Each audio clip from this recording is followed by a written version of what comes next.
시간에 하나님의 말씀 함께 보겠습니다.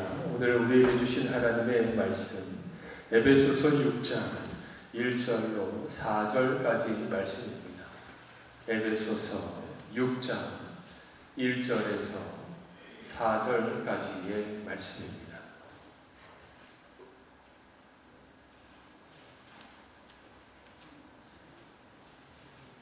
에베소서 6장 1절에서 4절까지의 말씀 제가 봉독하도록 하겠습니다. 자녀들아, 주 안에서 너희 부모에게 순종하라. 이것이 옳으니라. 내 아버지와 어머니를 공경하라. 이것은 약속이 있는 첫 계명이니 이로써 네가 잘되고 땅에서 장수하리라. 또 아비들아, 너희 자녀를 노엽게 하지 말고 오직 주의 교훈과 훈계로 양육하라. 아멘. 가정의 달인 5월을 우리가 보내고 있습니다. 5월은 참으로 중요한 날들, 감사한 날들이 많이 있습니다. 어린 자녀들은 자기 생일 다음으로 즐거워하고 간절히 기다리는 어린이날이 있고, 자녀된 자들에게는 낳아주시고 길러주신 부모님께 감사의 하는 어버이날이 있고, 또 스승의 가르침에 감사의 고백을 드리는 스승의 날이 있습니다. 모든 날들이 참으로 의미가 있고 감사가 넘치는 그러한 날들입니다. 그런데 이 코로나 때문에 사회적 거리를 두어야 하고 우리 자녀들은 등교하지 못하고 있고 참으로 근심과 걱정이 앞서게 되는 그런 시간을 우리가 보내고 있습니다. 안 그래도 우리 이 시대에는 근심되는 일, 걱정되는 일이 참으로 많이 있습니다. 사람들의 바람은 두 가지입니다. 먼저는 근심되거나 걱정되는 일을 겪지 않는 그런 바람이 있고, 둘째는 그러한 문제들이 있을 때 근심과 걱정을 잘 이겨내고 견뎌내기를 또한 바랍니다. 그런데 이 첫 번째 바람을 우리가 이루기가 어렵습니다. 근심과 걱정, 내가 막는다고 해서 다 막아지지 않기 때문입니다.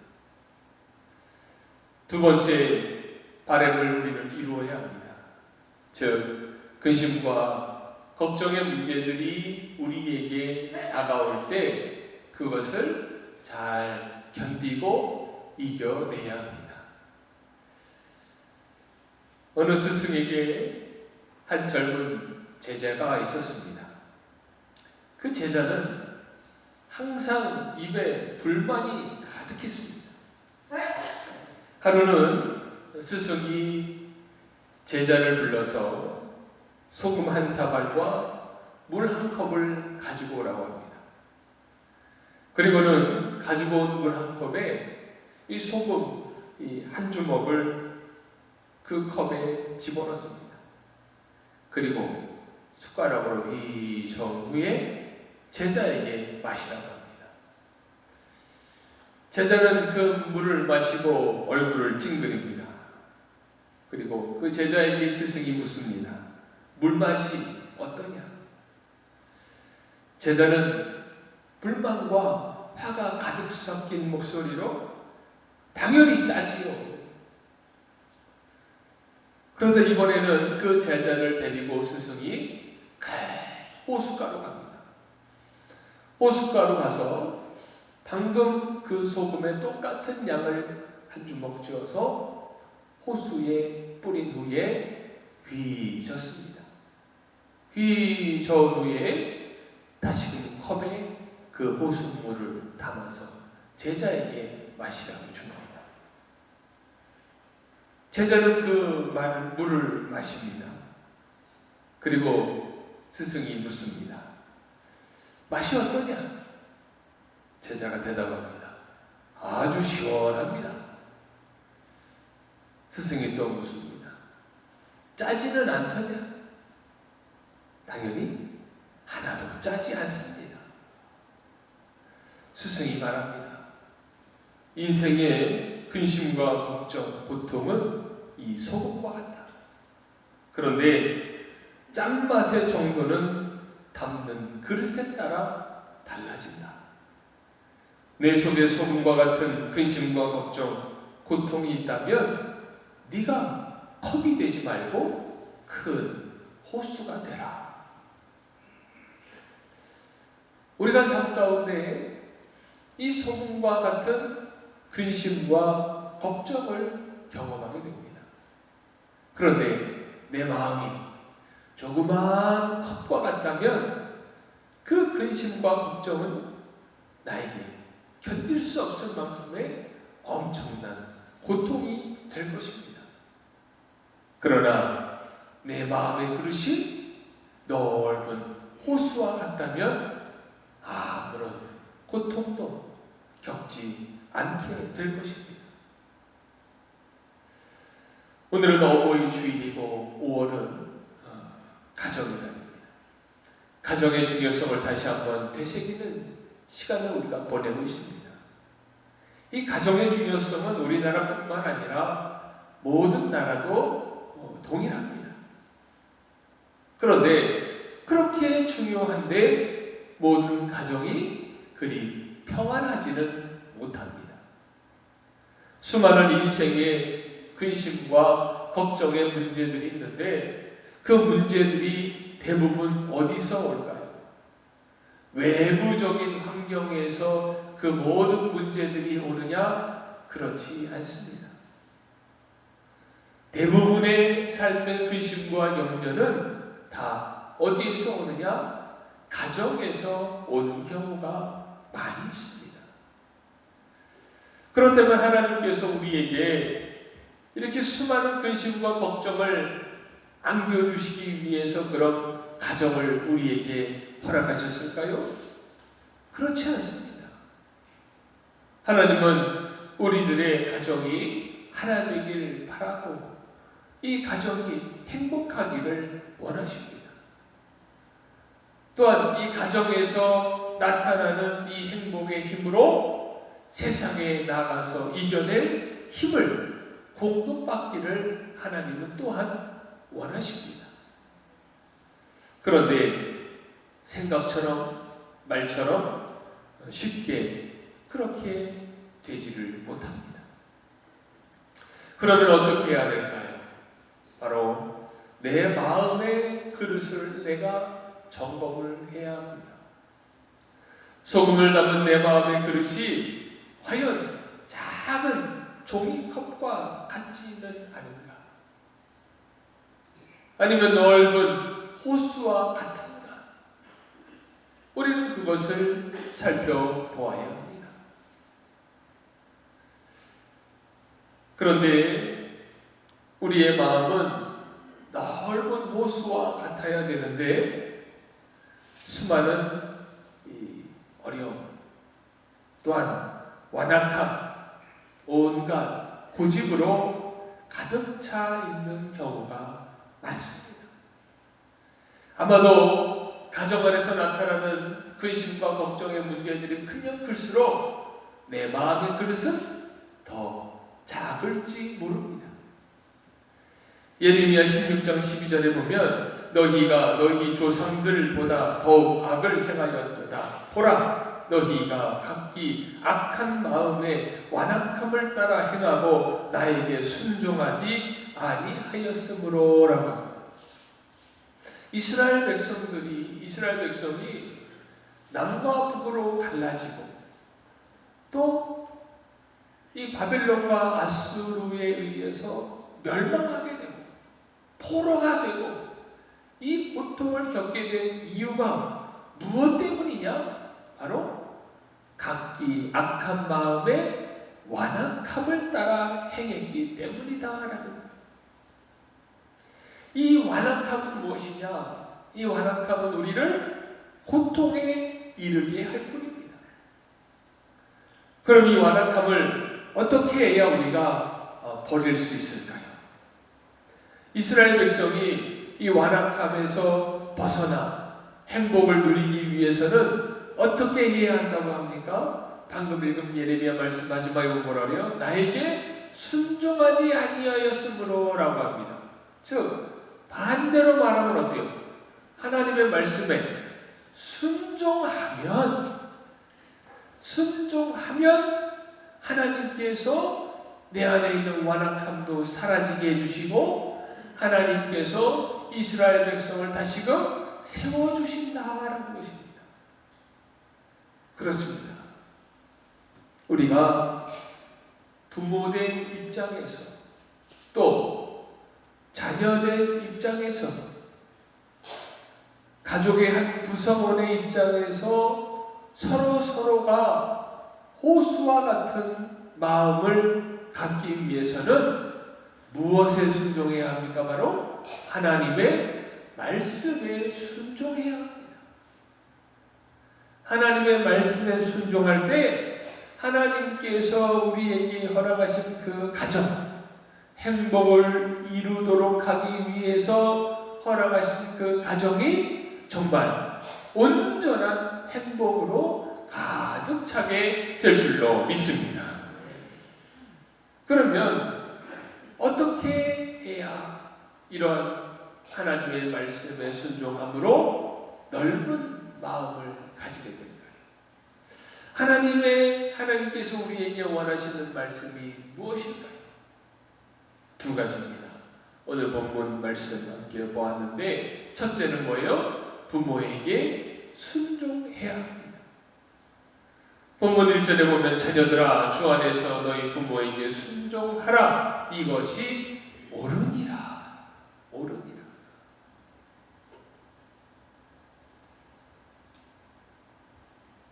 먼저는 자녀된 자들의 문제입니다.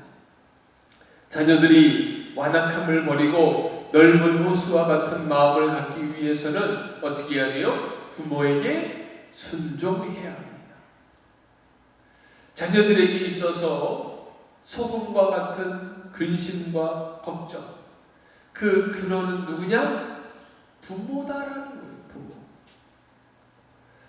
자녀들이 고민하는 게 뭐냐? 과연 부모의 말에 어디까지 내가 순종해야 되는가?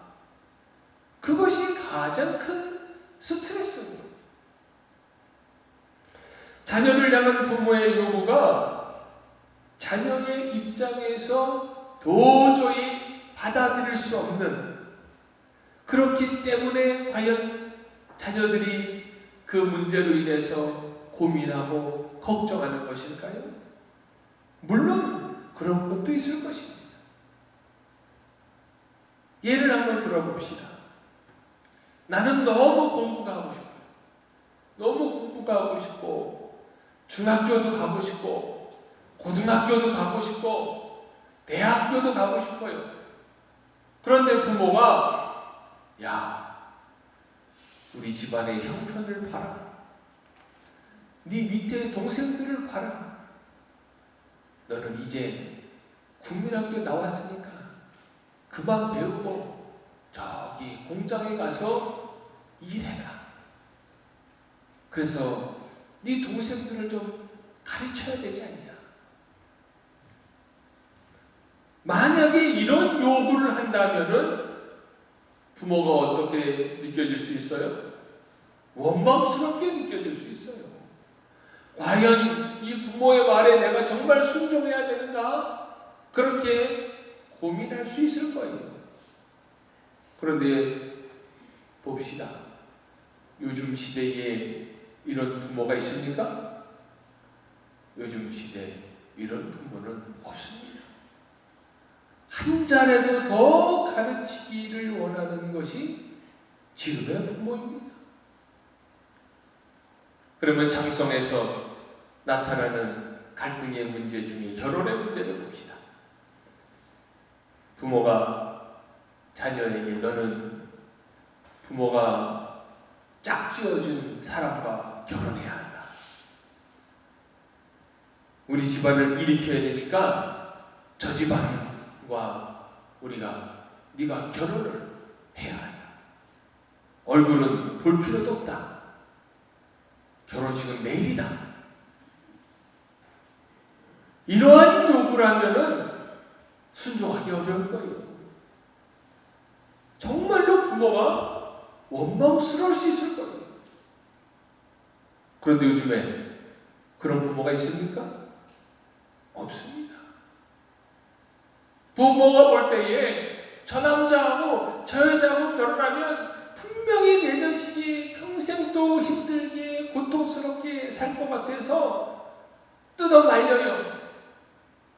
말린다고 해서 듣습니까?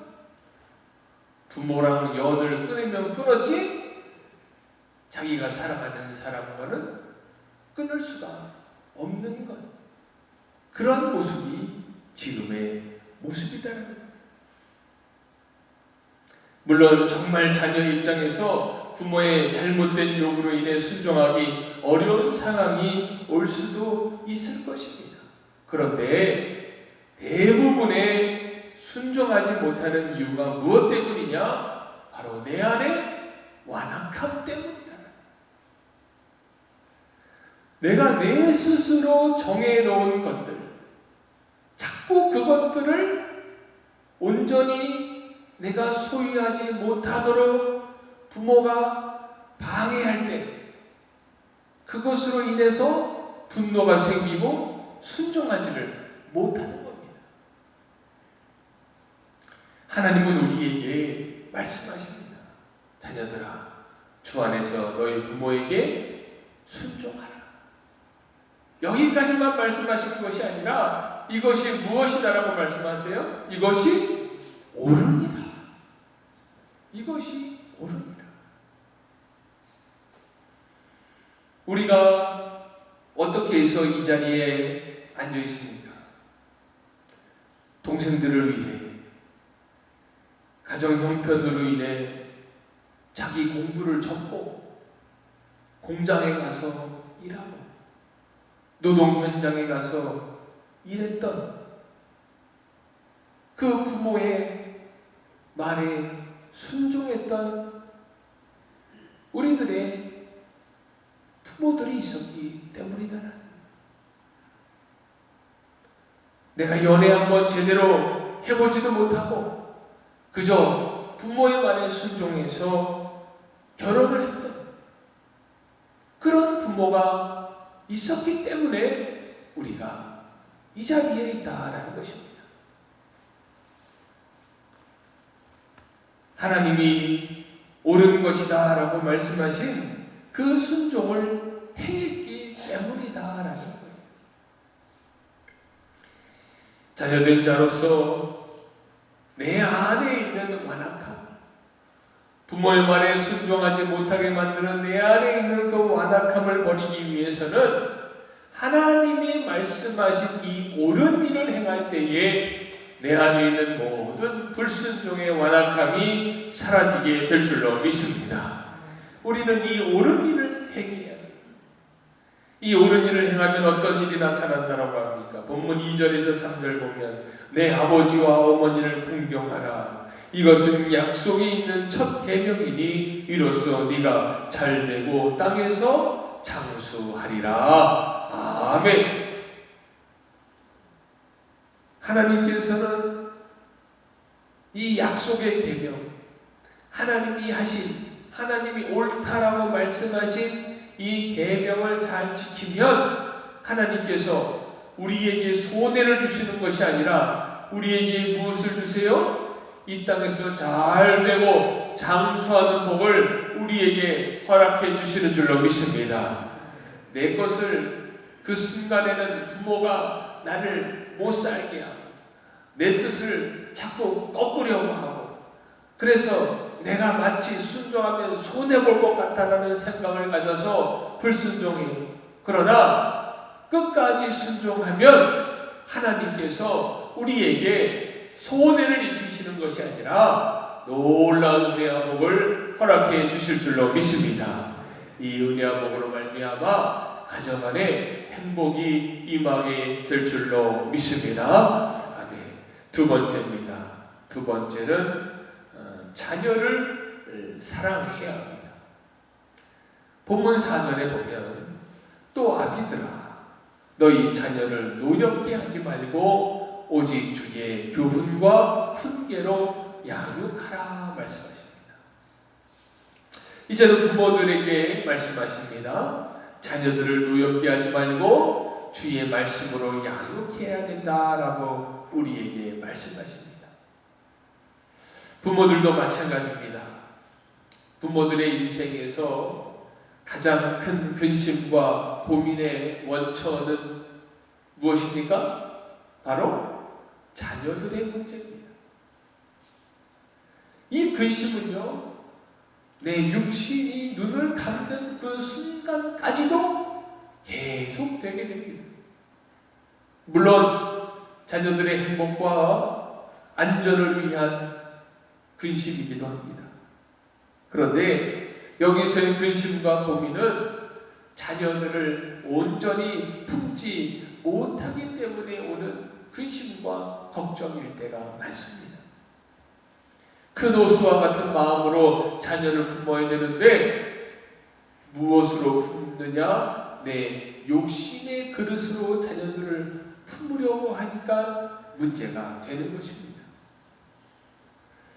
말씀해 보니까 부모들에게 자녀를 노엽게 하지 말아라 라고 말씀하고 있어요.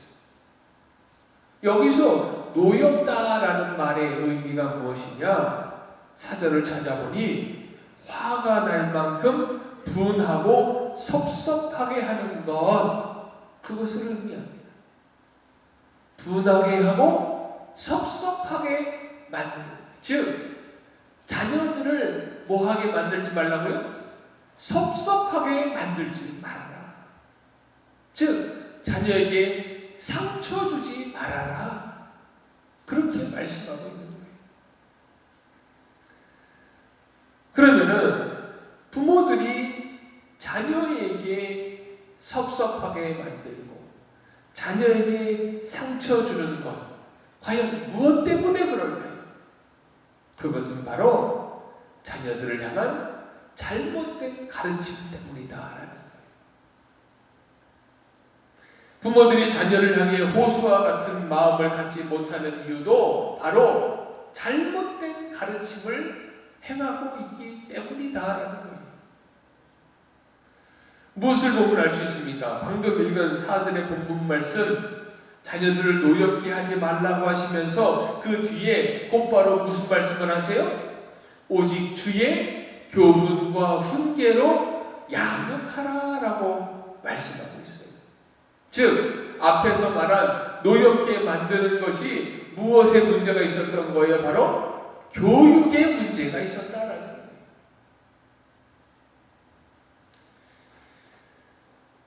우리는 주의 교훈과 훈계로 양육해야 되는데 그렇게 양육하지 못하고 자꾸만 어때요? 엉뚱한 것으로 자녀들을 양육하다 보니까 자녀들이 자꾸만 뭐를 받아요? 상처를 받는 거예요. 그러면 그 다른 것이 무엇입니까? 바로 세상의 가르침이에요. 또한 옆집 아줌마의 가르침이고 드라마에서 나오는 가르침이에요. 엉뚱한 곳에서 가르침을 받아서 자녀들을 가르칠 때가 많이 있다. 야, 옆집 아들은 이번에 반에서 1등 했다더라. 너는 뭐하고 자빠졌냐? 앞집 딸은 누구누구랑 하면 안 되겠죠. 누구랑 결혼했대더라. 너는 시집 안 가고 뭐하고 있냐? 이거 뭐예요? 남들과 비교하면서 자꾸만 자극하는. 비교하는 것은요, 어린 자녀들도 싫어합니다. 저도 이렇게 우리 자식들한테 말할 때가 많이 있어요. 누나는 청소도 잘하는데 너는 왜 놀고 있냐? 형은 밥 잘 먹고 있는데 너는 밥상머리에서 좋냐? 우리는 자꾸만 어때요? 비교하면서 가르친다. 이것이 무엇이냐? 이것이 세상의 가르침이고 내 안에 있는 욕심의 가르침이에요. 즉 뭐냐? 잘 되고 있는 사람을 그 나의 욕심의 그릇으로 만드는 거예요. 지금 옆집에 공부 잘하는 아들이 내 욕심의 그릇인 거예요. 좋은 직장 가고 좋은 사람과 결혼하는 그러한 것이 또 나의 욕심이 되는 거예요. 그것을 자녀들에게 비교해서 가르치다 보니까 자녀들이 점점 더 어때요? 노엽게 되는 거예요. 잠언에 보면 자녀를 향한 부모의 가르침의 내용이 담겨져 있습니다. 그런데 이 가르침의 내용을 보면요, 하나님은 과연 하나님도 옆집 아들과 옆집 딸과 비교해서 가르칠까요? 그렇지 않습니다. 잠언 4장 25절 27절 보면 내 눈은 바로 보며 내 눈꺼풀은 내 앞을 곧게 살펴 내 발이 행할 길을 평탄하게 하며 내 모든 길을 든든히 하라. 좌로나 우로나 치우치지 말고 내 발을 악에서 떠나게 하라. 아멘. 내 자녀를 향해 내 자녀에게 집중하고 있는 거예요. 부모된 우리들은요, 하나님의 말씀대로 양육해야 합니다. 하나님도 우리를 바라보시면서 다른 사람과 비교하지 않으셨어요. 우리 한 사람을 향해서 하나님께서 말씀하셨다라는 거예요. 그렇기 때문에 우리가 하나님의 말씀에 상처받는 것이 아니라 하나님의 말씀에 위로를 얻게 되고 감사를 얻게 되고 힘을 얻는다라는 거예요. 우리도 마찬가지. 우리들의 자녀들을 향해서 교육할 때 세상의 가르침으로 교육해서는 안 돼요. 그러면 그 자녀는요, 다 엉뚱한 길로 갈 수가 있는 거예요. 엉뚱한 방향으로 향할 수가 있다는 거예요. 그 안에 온갖 상처로 가득한 인생을 살 수밖에 없다는 것입니다. 우리가 하나님으로부터 받은 그 가르침을 우리 자녀들에게 행할 때 우리 자녀들 또한 가정에서 부모를 통해 행복을 누리고 감사를 누리고 힘을 얻게 될 줄로 믿습니다. 시편 128편 3절에 보면 내 집 안방에 있는 내 아내는 결실한 포도나무 같으며 내 식탁에 둘러앉은 자식들은 어린 감람나무 같으리로다. 아멘. 하나님께서 우리에게 가정을 허락하신 이유는 바로 이거예요. 가족을 통해서 포도나무와 감람나무로부터 얻어지는 그 소출, 그 은혜를 누리라고 하나님께서 우리에게 귀한 가정을 허락해 주신 줄로 믿습니다. 우리에게는 사명이 있습니다. 어떠한 사명이냐? 우리 가족이 주님의 말씀으로 하나 되고 주님이 주신 은혜로 가득할 수 있는 그런 복된 가정을 이루는 것, 이것이 바로 우리의 귀한 사명인 줄로 믿습니다.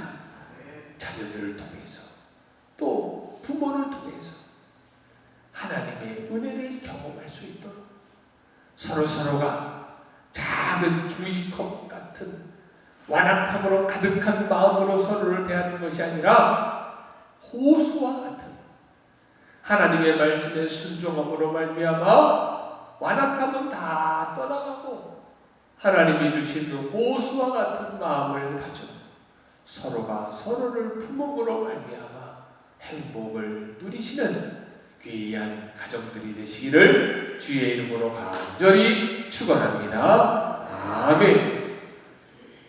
이 시간에 함께 잠시 기도하겠습니다.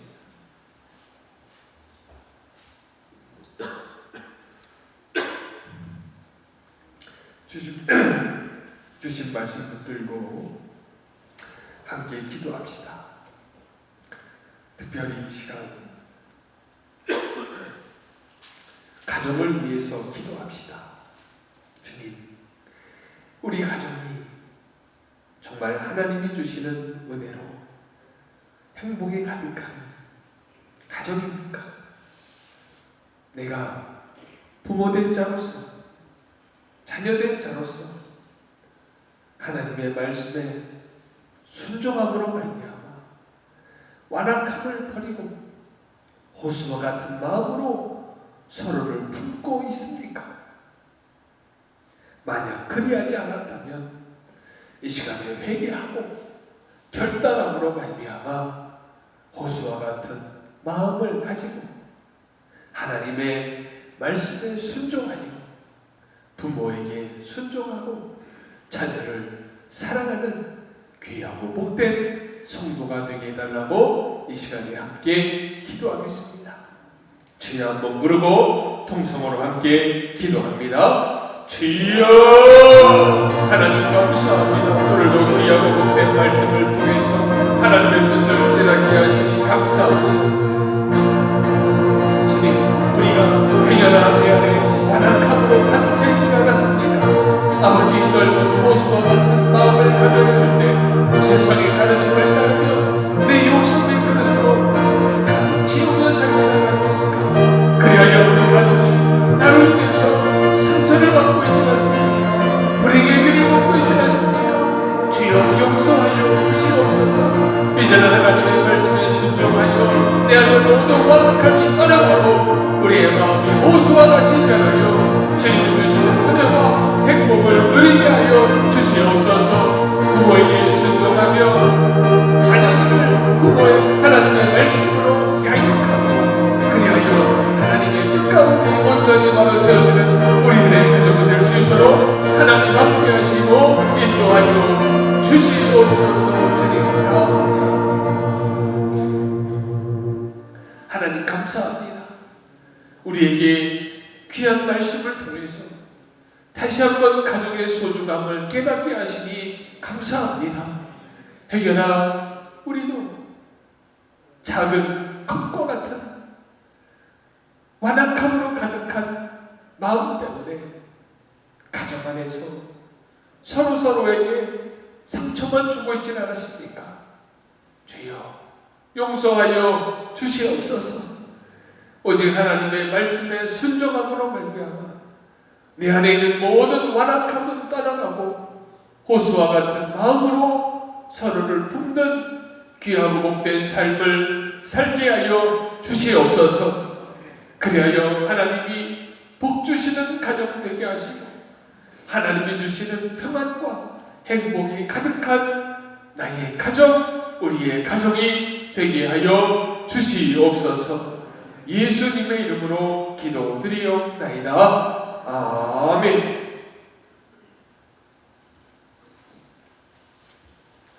이 시간 찬송가 579장 찬양하심으로 준비하신 귀한 예물